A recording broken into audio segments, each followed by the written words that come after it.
£2 million Aston Martin Valiant that's requested by Fernando Alonso. What does it look like?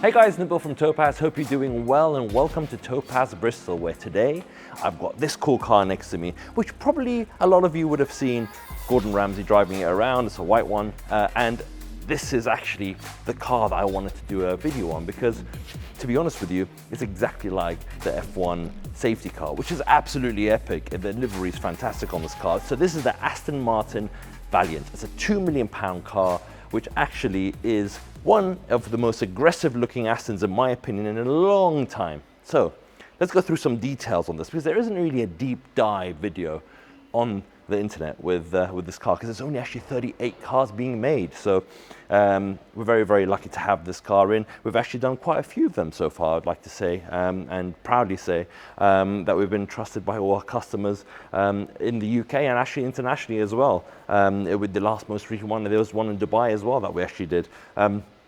But let me just start off by saying this is an epic, epic, epic car. So I'm really liking how Aston is now starting to change its design language with the Vanquish as well. It looks fantastic, and now this Valiant is just epic.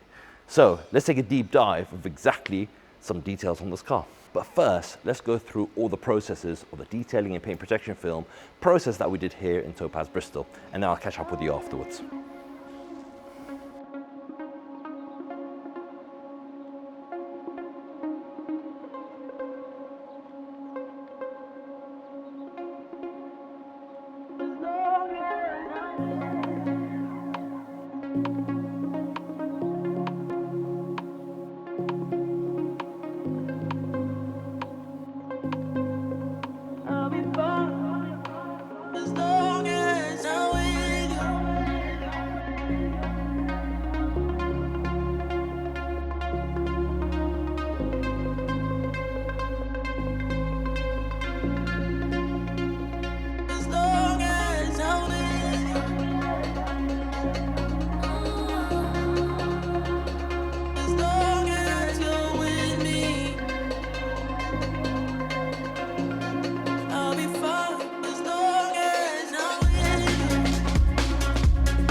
That was the process of PPFing and detailing the car.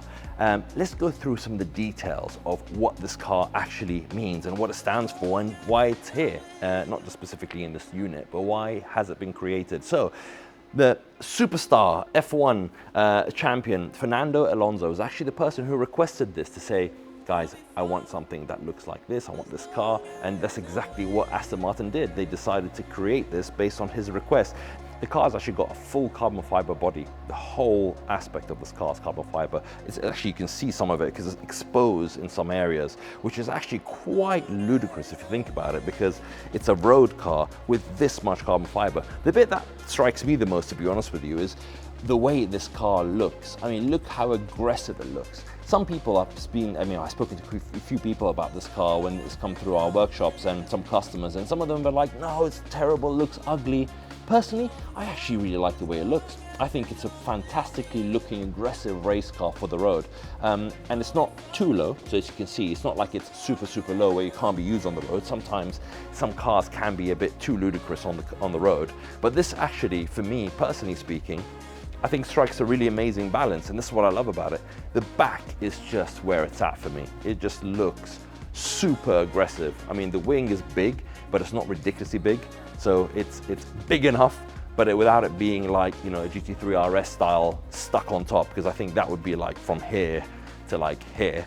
which is not really necessary for a road car in my personal opinion. But just from a styling perspective, it looks phenomenal. You can't see out the back, so that might be an issue with some people. So, you know, having a camera sometimes is a bit finicky. I've had it sometimes with the Range Rovers and stuff like that, and it's a bit like, you know, I would have liked to be able to see straight through the back. But it is what it is. Technology is moving on. The cameras are getting better, so it should be okay. You know, the cool thing about this car as well, actually, some parts of the car actually have been 3D printed. So the rear subframe has been 3D printed. Imagine that. You're driving down the road with this £2 million car and you know that something's been 3D printed. That's just the way it is. That's the way that things are going in the right direction to make sure that you get efficiency, but also lightweight. That's exactly what they've done here. Let's go through these slats, because this is a bit that I sort of nearly tripped up on walking past. But the slats on the side are obviously super aggressive. I mean, I don't know how much of it is a requirement from a aerodynamic perspective, but again, they've got to strike the balance between it looking absolutely aggressive, but also doing its job at the same time. Manufacturers in the beginning always used to put slats and then have like a plastic or, you know, behind it, just basically blocked off, where it's purely aesthetics. But the difference with this car is I think there is a lot of aero that's gone into this car, a lot of time in the wind tunnel. Now look at the slats from a PPF perspective. Let's go back to that. Each individual one of these slats, that is all the front and down the side, is all been PPFed specifically. So each one of them has a different pattern. It's quite a tricky car to do actually from a PPF perspective. So let's talk about the interior of the car. I mean, there's a lot to look at here. I mean, you've got different types of textures, materials here. You've got forged carbon fiber. You've got twilled carbon fiber here. But really, the star of the show, as you can tell from a design perspective, is this open gear linkage. I mean, you can literally see what's going on. And it's very, very Pagani-esque, dare I say. But it's one of those things where I think it gives it so much character. Bit of a nightmare to clean if it gets dirty in here, but I don't see this car only being 38, and really the car probably went to most Valeur owners and VIPs, etc. I don't think it's going to be driven a lot.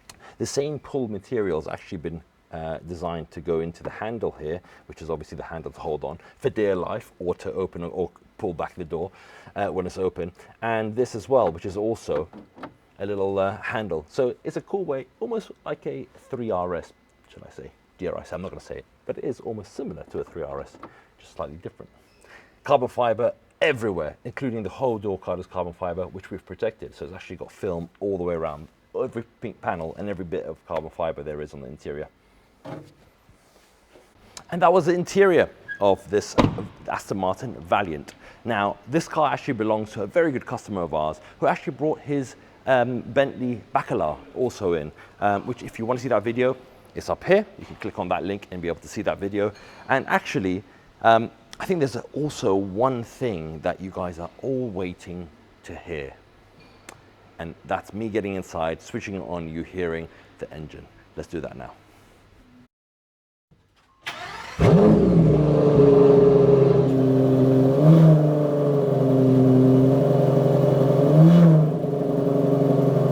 There you have it, guys. That was the video of the Aston Martin Valiant. I hope you enjoyed that video. If you did, please make sure to like, share and subscribe. Also, I'd like to know from your perspective, is this the spec to have on this car? Please comment down below. Let me know whether it's this or the white one you've seen, or what other color that you think would be the right color to have on this car. I'll see you later. Take care.